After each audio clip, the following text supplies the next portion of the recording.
Good morning. This is Patrick Malley, Chief Academic Officer for Bay City Public Schools, with a brief message about using technology to enhance in-person learning this school year.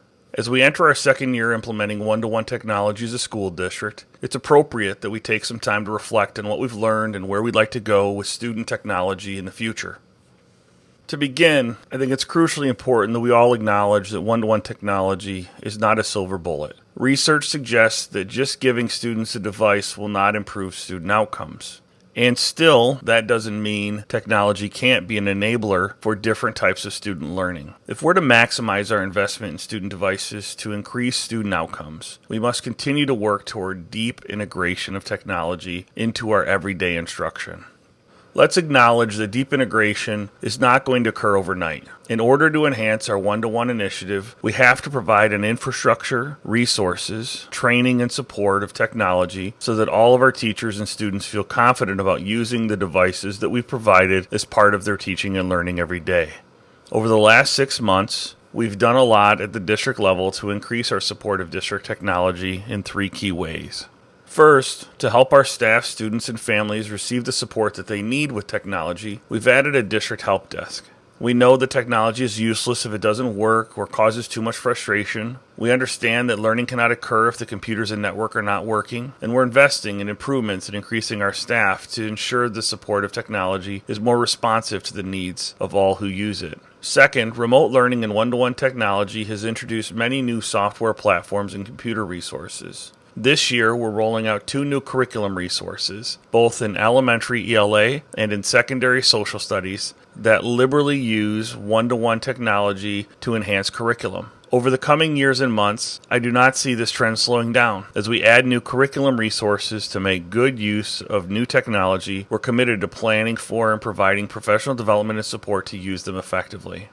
Third, with our technical infrastructure secured and curriculum resources in place, we can and should focus our energy on more student-centered teaching practices that are shown to increase student learning in a one-to-one classroom.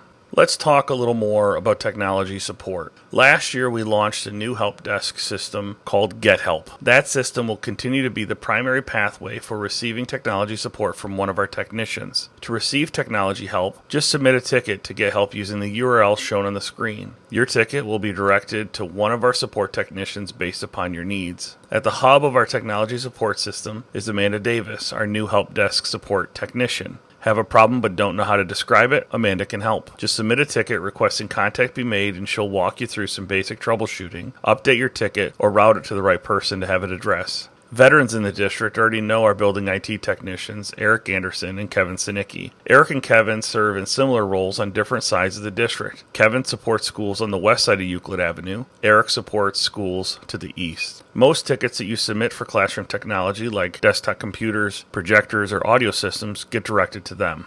Also new to the technology department this year is Jarrett Camp, our new computer repair technician. Jarrett works in our new technology repair center in Handy Middle School and is a recipient of any Chromebook that needs to be fixed in the district. Veterans will also recognize Brian Gunther, our network systems technician. Brian works with several of our systems level programs, including Skyward, Google, and GoGuardian, and also helps Jarrett on mobile computer repairs when needed. Starting this year, we are implementing new processes for supporting student Chromebooks that will look different for elementary and secondary students. For elementary schools, we are implementing a process that allows classroom teachers to address student Chromebook issues directly. Our hope is that this will reduce the amount of time a student is outside of the classroom or without a device. At the core of this new process is the availability of 3 spare Chromebooks assigned to each classroom that the teacher can lend to students in the event of a repair being needed or their assigned device being forgotten at home. For Chromebooks that appear broken, we ask that the teacher submit a ticket for the student with as much detail as possible before sending the device to the Technology Repair Center to be looked at. Teachers should talk to their building principals about the location of the school's tech tubs used for transporting devices between buildings. Tech tubs are transported between buildings and the repair center 2 times each day. Tickets will be updated as devices are repaired, sent in for warranty, or to be replaced. If you have any questions about the ticket, feel free to reply to one of the automated messages sent by Get Help. For our middle and high schools, because students have 6 different classes and 6 different teachers each day, we understand that a centralized place for Chromebook support is important. For this reason, we're providing each media center with 30 spare Chromebooks and opening up our Get Help ticket system to students as well as staff. When a secondary student has a Chromebook issue that you can't easily solve for them in the classroom, they can be sent down to the media center for additional support or a spare. The library media specialist will help the students submit their ticket to Get Help, assign them a spare device if necessary, and place any broken devices into tech tubs for transportation to the repair center. Once in the repair center, our processes for elementary and secondary devices will be the same. Our goal is to have Chromebooks repaired or, for more serious issues, tickets updated with a progress report within 4 days. Let's now talk about curriculum and instruction. Supporting the curricular areas of science, technology, engineering, math, physical education for all grades is Connie Kennedy. Lori France will continue to support teachers of ELA, social studies, fine arts, and business and technology. Together, these 2 instructional support specialists work with Shelley Descharme, our Director of Curriculum, and myself to ensure our academic programs are appropriately aligned and resourced to help us improve student outcomes. The newest member of our instructional support specialist team is our new technology integrator, Ryan Brown. You'll learn more about Ryan and his role with the district in a video included in this PD module. Ryan now works for the district to support you through the integration of technology now that we're a one-to-one district. If you or your content or grade level team ever have questions about technology integration, need help planning a project, or have an innovative idea for teaching students, I recommend starting with one of these 3 individuals. Now that I've covered the support resources available to you, I want to focus on where we are as a district in terms of one-to-one technology's impact on our everyday instruction. I also want to provide a glimpse at a possible future if we continue to learn and develop our skills as educators. You likely recall that at this time last year, we were all learning how to use Google Classroom and Seesaw under some fairly unique circumstances while our students were at home learning remotely. When we returned to in-person learning, we transitioned our focus as a district to blended learning.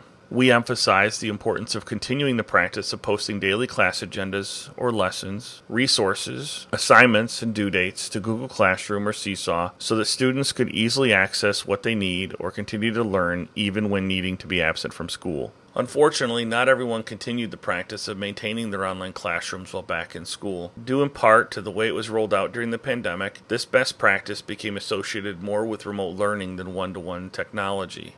We need to shift our thinking about this and acknowledge the value of providing online access to our classroom materials as a universal support for all students. For the upcoming school year, Bay City Public Schools is continuing its implementation of blended instruction, with the expectation that classroom teachers continue to post their daily agendas or lessons, links to resources, assignments or homework, and due dates, assessments, or big events to Google Classroom or Seesaw.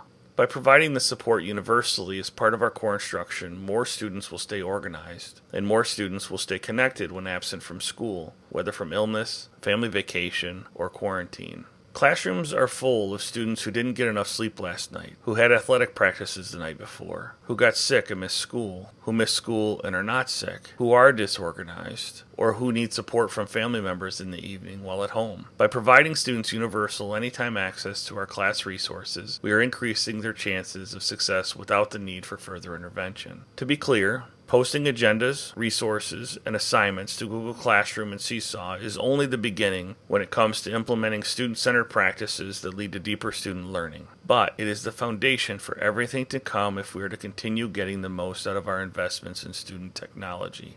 Our new technology integration specialist, Ryan Brown, has put together a 6-minute video introducing himself and his role in supporting your work. He's also put together a collection of videos and articles to help you think further about the role of blended learning in the classroom. Please watch these videos and read these articles with an open mind as we continue to think about how to further engage students with the devices that are now in our classrooms. To close out this module, we do ask that you each reflect personally on blended learning and how the district can further support your work in that direction.